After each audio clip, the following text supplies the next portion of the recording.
L'escalade des tensions en Ukraine continue d'alimenter une crise humanitaire sans précédent. Ce 23 avril, les opérations militaires ont pris une tournure décisive, marquée par des actions stratégiques sur plusieurs fronts. Les forces armées russes, à travers l'opération spéciale Z, ont intensifié leurs efforts, mettant en lumière des développements critiques dans des régions clés du pays. Les drones Geranid 2 ont été déployés pour surveiller et frapper des installations militaires ukrainiennes à Kharkov, Odessa, Poltava et Slaviansk. Ces technologies de reconnaissance témoignent d'une volonté d'optimiser les frappes ciblées. La capacité de ces drones à recueillir des renseignements en temps réel illustre l'évolution des tactiques militaires modernes, où la précision est primordiale pour réduire les pertes civiles tout en atteignant les objectifs stratégiques. Sur le front d'Oskol, la rotation des troupes ukrainiennes a été brusquement interrompue par des hélicoptères de la 144e division. Cette manœuvre a pour but d'affaiblir les lignes de défense ukrainiennes, provoquant un déséquilibre sur le terrain.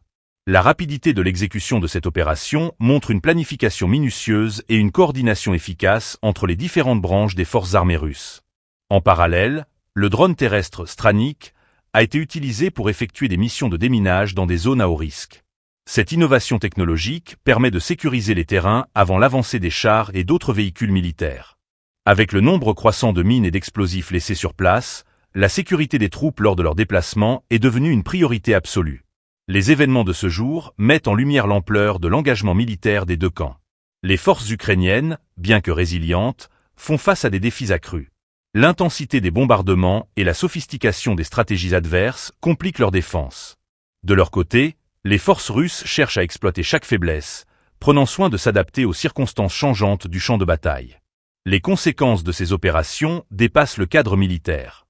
La population civile, déjà éprouvée par des mois de conflit, subit les répercussions des hostilités. Les infrastructures sont régulièrement ciblées, aggravant une situation humanitaire déjà critique.